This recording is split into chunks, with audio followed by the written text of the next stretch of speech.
Las páginas que siguen, reunidas bajo el emblema de El Despertador Americano, ofrecen un testimonio vivo del drama que, en 1810, conmocionó a los pueblos de la monarquía hispánica, la disolución del orden antiguo en Europa, las dudas de las cortes extranjeras y el despertar de las provincias americanas frente al riesgo de perder su destino. Aquí se confrontan voces y documentos, el ardor patriótico de una proclama que invoca la justicia divina y la independencia, junto a la prudente, y a la vez ambigua, diplomacia ilustrada representada por la correspondencia del conde de Liverpool. Leedlos como piezas de un mismo rompecabezas, la fe religiosa y el derecho natural que animan la separación, la política internacional que condiciona apoyos, y la crisis moral que obliga al juicio y a la acción de los americanos. Este conjunto no pretende ser historia acabada, sino faro para la deliberación, ilumina motivos, riesgos y esperanzas que empujan a una sociedad a decidir entre la dependencia y la libertad. El Despertador Americano. Correo Político Económico de Guadalajara del jueves 27 de diciembre de 1810. Ergo fungar vice cotis, acutum redere vae ferrum valet, exces ipsa secandi. Me contentaré pues con limitar la piedra de afilar que aguza y hace cortar, no cortando ella, al acero. Horacio. Americanos. El cielo se ha declarado por vosotros, la voluntad de Dios se manifiesta cada día con indicios nada equívocos de la más decidida y señalada aprobación de vuestra causa. Los enemigos, sobrecogidos de un terror profundo y poseídos de aquel espíritu de vértigo que el Señor envía a la tierra, como precursor de la ruina de las naciones que han provocado su justicia inexorable, pierden el tino en sus acciones y discursos, toman vuestras armas para herirse a sí mismos, y alegan en su favor testimonios que los condenan. Leed la carta inglesa que contra vosotros citan en su Gaceta del 4 de noviembre último, leed, y pasmaos. Cádiz, 16 de agosto. El señor don Enrique Wellesley, ministro de SMB, ha pasado al primer secretario de Estado la copia que acompaña a la carta que el conde de Liverpool, ministro de la guerra, ha dirigido al brigadier general Layard. Downing Street, 29 de junio de 1810. Mr. He recibido y presentado a SM vuestros despachos con todo lo que venía incluso. SM aprueba la determinación que tomasteis de enviar a vuestro ayudante de campo, el capitán Kelly, con la noticia del acontecimiento ocurrido últimamente en la provincia de Venezuela.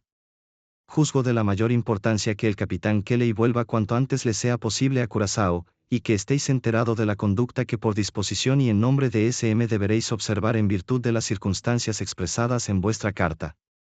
El grande objeto que SM se propuso desde el primer momento que llegó a este país la noticia de la gloriosa resistencia de la nación española contra la tiranía y usurpación de la Francia, fue auxiliar por todos los medios posibles este grande esfuerzo de un pueblo valiente, leal y de nobles sentimientos, y de concurrir en cuanto pudiese a la independencia de la monarquía española en todas las partes del mundo. Mientras que la nación española persevere en su resistencia contra sus invasores, y mientras que puedan tenerse fundadas esperanzas de resultados favorables a la causa española, cree SM que es deber suyo, en honor de la justicia y de la buena fe, oponerse a todo género de procedimientos que puedan producir la menor separación de las provincias españolas de América de su metrópoli de Europa, pues la integridad de la monarquía española fundada en principios de justicia y verdadera política es el blanco a que aspira SM no menos que todos los fieles patriotas españoles. Pero si contra los más vivos deseos de SM llegase el caso de temer con fundamento que los dominios españoles de Europa sufriesen la dura suerte de ser subyugados por el enemigo común, en virtud o de fuerzas irresistibles de éste, o de algún comprometimiento que solo dejase a España una sombra de independencia, acontecimiento que de ninguna manera considera SM como probable en atención a la constante energía y patriotismo del pueblo español, SM se vería entonces obligado por los mismos principios que han dirigido su conducta en defensa de la causa de la nación española durante estos 2 últimos años, a prestar auxilios a las provincias americanas que pensasen hacerse independientes de la España francesa, a proteger a todos aquellos españoles que rehusando someterse a sus agresores, mirasen la América como su asilo natural, y a conservar los restos de la monarquía para su desgraciado soberano, si es que por una combinación de circunstancias consigue algún día recuperar su libertad. SM en esta declaración expresa de los motivos y principios de su conducta, renuncia a toda mira de apoderarse de territorio alguno y a toda adquisición para sí mismo.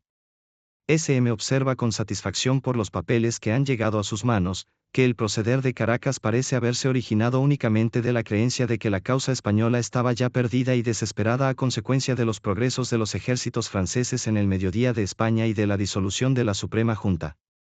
Por tanto confía en que luego que se llegue a saber en aquellos países el verdadero estado actual de las cosas, el reconocimiento general de la regencia por toda España, y los continuos esfuerzos que bajo su autoridad hacen los españoles en defensa de la patria, los habitantes de Caracas se resolverán inmediatamente a restablecer sus vínculos con España, como parte integrante de la monarquía española.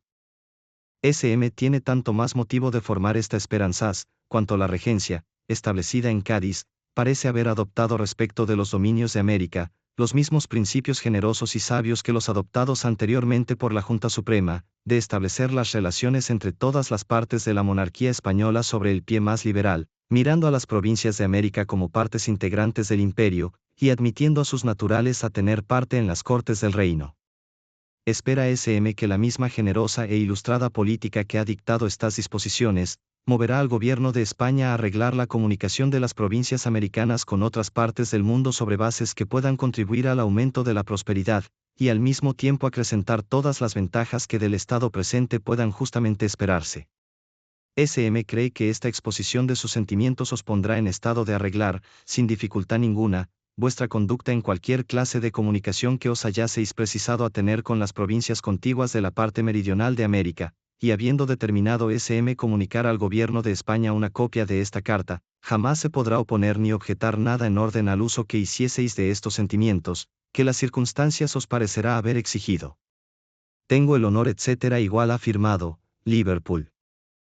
Por más que nuestros enemigos pretendan lisonjearse con ciertas expresiones puramente políticas de esta carta, es tan decisiva y terminante la declaración que en ella se contiene sobre el empeño de la Gran Bretaña en sostener nuestra independencia, que no acabamos de concebir cómo se atrevieron a publicarla en la Gaceta que les interceptamos del 4 de noviembre último, como un testimonio favorable a ellos, los gloriosos autores de la Revolución Americana.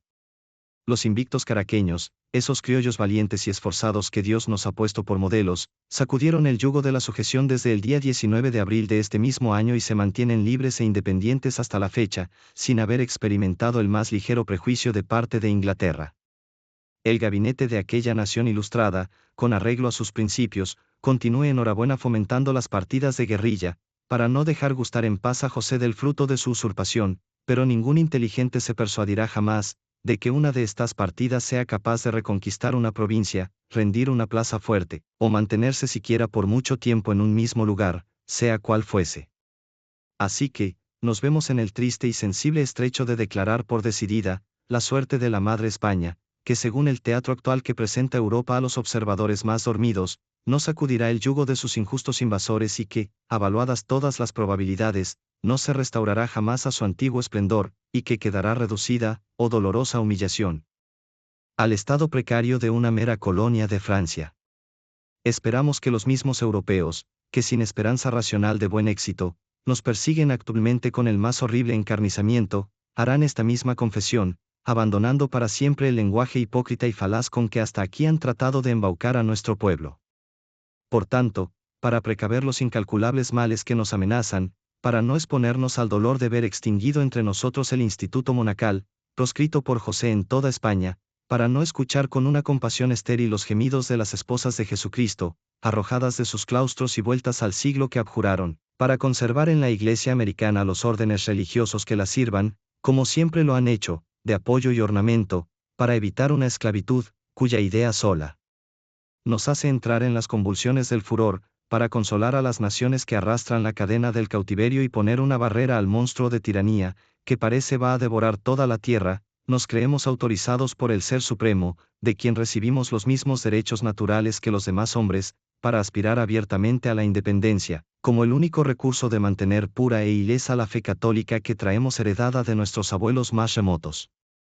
Bien pueden nuestros implacables enemigos seguir desplegando el carácter feroz y sanguinario que sus mismos nacionales les han echado siempre en cara, encruelezcanse, encarnícense contra los pueblos indefensos, conviertan las plazas en carnicerías, cuando no encuentren resistencia, derramen sangre americana, cuanta puedan, que esta misma sangre, semejante a la de los mártires, no hará más que producir y multiplicar el número de nuestros guerreros, y asegurar el triunfo de nuestra libertad.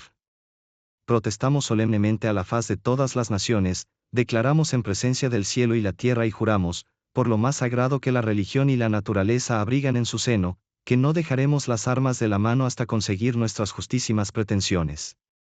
Imploramos para ello la asistencia de la augusta e individua Trinidad, poniendo a las tres divinas personas por testigo de la rectitud y pureza de nuestras intenciones, y contamos con el patrocinio declarado de la Madre Santa de Guadalupe, numen tutelar de este imperio y capitana jurada de nuestras legiones. Reflexión. Mientras que todo el reino experimenta la más fuerte y general fermentación, mientras que los ánimos todos están agitados de la conmoción más viva, advirtiéndose en todos los americanos una actitud intrépida y belicosa, que es el más seguro anuncio del triunfo de la independencia, el apático mexicano vegeta a su placer, sin tratar más que de adormecer su histérico con sendos tarros de pulque. Como hace 6 comidas al día, está siempre indigesto, y como está rodeado de la mofeta de su laguna, no se le ve respirar fuego. ¿Habrá entre los habitantes de aquella ciudad populosa, una milésima parte capaz de pronunciar con firmeza, mi patria, mi libertad? ¿Habrá una centésima capaz de sentir valor siquiera en los talones para venir a colocarse en la retaguardia de alguno de nuestros ejércitos? Este es un problema que no nos atrevemos a resolver, pero como aún estamos en tiempos de la magia, es de esperar se haya algún secreto para despulcar a los mexicanos. El autor de este periódico confiesa la debilidad de sus talentos, y no hallarse capaz de dar a la obra toda la perfección correspondiente a la importancia de la época en que nos hallamos. Su ardiente amor a la patria, y el ver que ningún literato ha cometido hasta ahora una empresa de tan conocida necesidad, le ha hecho pasar por todas consideraciones y dedicarse a despertar a gran parte del pueblo americano, dormido a sus intereses. Implora la indulgencia del público, y protesta ceder el campo gustoso a los periodistas que se presentaren dignos de la nación, y de la gran causa de su libertad. Hoy a las 12:30, ha llegado el expreso de Zacatecas con la plausible noticia de haber nuestro ejército del norte derrotado completamente la división enemiga, que salió de Durango. Conclusión. Los textos recopilados dejan una enseñanza doble y tajante. Por un lado, legitiman la causa americana como reacción necesaria contra la usurpación y el desamparo. Por otro, desnudan la realidad práctica, las reservas de potencias extranjeras, las condiciones para el auxilio y la fragilidad de los lazos coloniales, que condicionan cualquier empresa emancipadora. La proclama y el juramento solemne apelan a la fe, al deber y a la responsabilidad colectiva. La correspondencia diplomática recuerda la realpolitik que rodea toda revolución. Y, finalmente, la reflexión sobre la apatía mexicana es una llamada dura pero urgente. Si la libertad reclama sacrificio y vigilancia, no habrá victoria duradera sin la concurrencia consciente del pueblo. Que estas páginas sirvan, pues, para despertar conciencias, templar voluntades y orientar las armas y las plumas hacia la forja de un destino propio.